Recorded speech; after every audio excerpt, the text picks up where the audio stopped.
Subscribe कीजिए be learning tutorial YouTube channel को और बेल आइकन को दबाइए हमारी लेटेस्ट वीडियो सबसे पहले देखने के लिए। Hello and welcome friends. आज के इस वीडियो में हम गणित कक्षा 10 अध्याय 11 ज्योमेट्रिकल कंस्ट्रक्शन प्रश्नावली 11 से प्रश्न नंबर 2 करने वाले हैं। ये जो किताब है डॉक्टर मनोहरे की है। हमने पहला क्वेश्चन और इसका इंट्रोडक्शन पहले ही कर लिया है। उसमें हमने सीखा था कि पटरी तथा प्रकार की सहायता से आप कैसे कोण बना सकते हैं, किसी रेखा को दो बराबर भागों में कैसे बांट सकते हैं और किसी कोण को आप दो बराबर भागों में कैसे बांट सकते हैं। इस पिछले वीडियो में हमने 60, 120, 180, 30, 90, 45 इन सब कोणों को बनाना सीख लिया था। अगर आपको नहीं पता है तो ये सब आपके क्वेश्चन से रिलेटेड इंपॉर्टेंट चीज़ें हैं। इन सब चीज़ों को आप ज़रूर ध्यान दीजिएगा। आप वो पहला वीडियो ज़रूर देखेंगे। अगर आप इस रचना वाले चैप्टर को करना चाहते हैं तो जो इसके लिए आवश्यक उपकरण है वो आपके पास में होने चाहिए, जैसे कि स्केल, प्रकार और चांदा। चांदा नहीं है तो भी आप चीज़ें बना सकते हैं। हालांकि आपको स्केल और प्रकार की सहायता से ही सभी चीज़ें करनी होगी। ठीक है। हमने बेसिक टिप्स के अंतर्गत प्रकार से इन सब कोणों को बनाना सीख लिया था और इसका समविभाजक करके अन्य कोणों को भी बनाना सीख लिया था। और एक रेखा को कैसे दो भागों में बांटते हैं इसके बारे में भी हमने सीख लिया था। कोण को कैसे बांटते हैं उसके बारे में भी हमने सीख लिया था।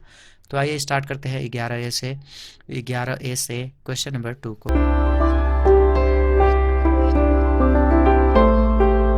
7 सेंटीमीटर लंबाई का एक रेखाखंड ए बी खींचिए तथा रूलर और प्रकार की सहायता से इसे 3 बराबर भागों में बांटिए। तो सबसे पहले आपको एक रूलर लेना है और रूलर की सहायता से आपको 7 सेंटीमीटर की रेखा खींच लेनी है।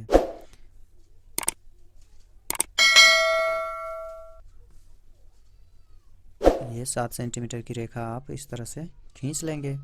उसके बाद से इस रेखा को नाम दिया गया है कि इस रेखा का नाम ए बी है, तो उसका नाम भी देना पड़ेगा। उसके लिए सबसे पहले जो ए पॉइंट है उस पर आप स्केल रख के न्यून कोण बनाती हुई एक रेखा खींच लेंगे। मैं इस समय 10 सेंटीमीटर की ये रेखा खींच रहा हूँ। जो आपने ये तिरछी रेखा खींची है इसका नाम हम एक्स दे देंगे। उसके बाद से अब आपको प्रकार लेना है। प्रकार को लेने के बाद से आपको इसका जो चाप है कुछ इतना रखना है। ठीक है। आप कोई भी डिस्टेंस ले सकते हैं। अगर मैं अपने स्केल पे नाप के दिखाऊं तो ये 2.5 सेंटीमीटर आ रही है। इसको आप चाहें तो कम भी कर सकते हैं। ठीक है। ये मैं 2 सेंटीमीटर का ले रहा हूँ।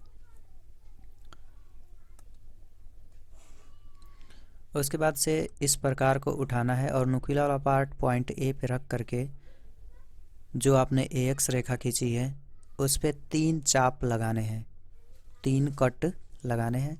सॉरी, ये देखिए हमने इतना लिया और इसके बाद से अब आपको 3 कट लगाना है इसको यहाँ पे रख के। ठीक है। पॉइंट ए पे रखेंगे। ये इतनी डिस्टेंस हमने ली है, इसको थोड़ा सा बढ़ा लेते हैं इतना। ठीक है। अब आपको यहाँ से 3 कट लगाने हैं। ये पहला कट हमने लगा दिया, फिर जो पहला कट मिला उस पर रख के एक और कट लगा देंगे, फिर इसको उठाएंगे और सेकेंड वाले पे रख के एक अन्य कट लगा देंगे। इन सभी का नाम दे देंगे x1, x2, x3। x3 को b से मिला देना है। अब ठीक है। उसके बाद से अब प्रकार को उठाना है और x3 पे इसका नुकीला वाला भाग रखना है। इसको थोड़ा सा रोटेट कर लेना है इस साइड में। इसकी चाप की साइज़ को अब थोड़ी सी कम कर लेनी है और यहाँ से एक चाप काटना है। इस प्रकार से एक चाप काटना है। ठीक है। इस प्रकार से एक चाप काटना है। उसके बाद से इसको उठा के x2 पे रखना है और फिर से आपको एक चाप इस प्रकार से काटना है, कुछ इस प्रकार से। ठीक है। इसको फिर से उठा के x1 पे रखना है, मतलब जो x1 वाला आपने कट लगाया था, और एक चाप इस प्रकार से कट कर लेना है। ठीक है। इस प्रकार से एक चाप कट ले लाना है। अब जो आपने ये x3 पे रख के पहला चाप काटा था ये वाला, इसका आपको डिस्टेंस लेना है कि ये आपने कितना लंबा चाप काटा है। तो आप इसको थोड़ा सा रोटेट करेंगे और एक पॉइंट ये इस लाइन पे जो कटान पॉइंट मिला है उस पे रखेंगे और एक पेंसिल वाला जो भाग होगा उसको इस साइड में रख के इसकी डिस्टेंस को मेज़र कर लेंगे, मतलब कि माप लेंगे। ओके, ये अब सही है।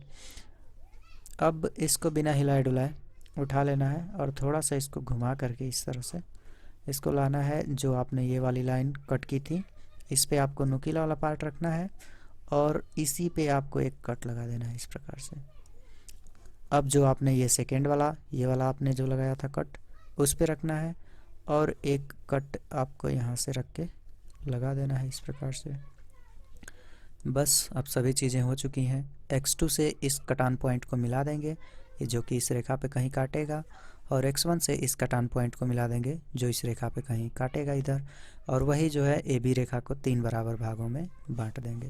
तो सबसे पहले हम यहाँ से एक लाइन खींच लेते हैं इस तरह से। तो ये हमने x2 को इससे मिला दिया है इस वाले कटान पॉइंट से होती हुई, और x1 को इस कटान पॉइंट से होती हुई यहाँ पे मिला दिया है जो कि P पे काट रहा है और यहाँ पे Q पे काट रहा है इस रेखा पे। तो अगर आप A से P के बीच की दूरी नापेंगे, A से P के बीच की दूरी, तो वो इक्वल होगी P से Q के बीच की दूरी के, और वो इक्वल होगी Q से B के बीच की दूरी के, और ये तीनों दूरी मिला करके AB के बराबर होंगी जो इक्वल होगा 7 सेंटीमीटर के। मतलब कि ये लगभग होंगी 2.33 सेंटीमीटर, 2.33 सेंटीमीटर, 2.33 सेंटीमीटर, इस तरीके से ये डिस्टेंस आएंगी। तो चलिए कंफर्मेशन के लिए इसको माप करके चेक कर लेते हैं कि हमने सही में रचना इसको की है कि नहीं। तो यहाँ से अगर आप नोटिस करेंगे तो देखिए 2.3 सेंटीमीटर पे कट कर रहा है पहला वाला, और इसको अगर आप नोटिस करेंगे तो यहाँ पे भी 2.4 है, और यहाँ पे अगर नोटिस करेंगे तो 2.3 है, यानी कि सही में रचना हो चुकी है। तो बस इसमें आपको रचना लिख देना है जो कि अभी यहाँ पे हम शो कर देंगे। बेसिकली करना क्या होता है कि जो आपने स्टेप्स किए हैं वही आपको लिख देना है। सबसे पहले आपने एक रेखा खींची AB जो कि 7 सेंटीमीटर है, तो लिखना है सर्वप्रथम AB बराबर 7 सेंटीमीटर खींचा। दूसरे पॉइंट में आपने A से एक रेखा तिर्यक खींचा था जो कि न्यून कोण थी, तो दूसरे पॉइंट में आपको लिखना है कि बिंदु A को केंद्र मानकर न्यून कोण बनाती हुई रेखा AX खींचा, तो ये दूसरे पॉइंट में रहेगा। तीसरे पॉइंट में आपने किया क्या कि समान लंबाइयों के 3 बिंदु AX रेखा पे काटे, तो वही लिख देना है कि बिंदु A को केंद्र मानकर समान त्रिज्या के 3 चाप क्रमशः x1 x2 x3 लिया, जिनके बीच की दूरी AX1 x1 x2 बराबर x2 x3 है कि x3 को B से मिलाया, x2Q x1P दो अन्य रेखाएं खींची जो x3B के समांतर हैं, अतः AB रेखा 3 भागों में विभाजित होती है, AP बराबर PQ बराबर Q। मतलब जो स्टेप्स आपने की हुई हैं वही आपको लिखना होता है, वही रचना हो जाएगा।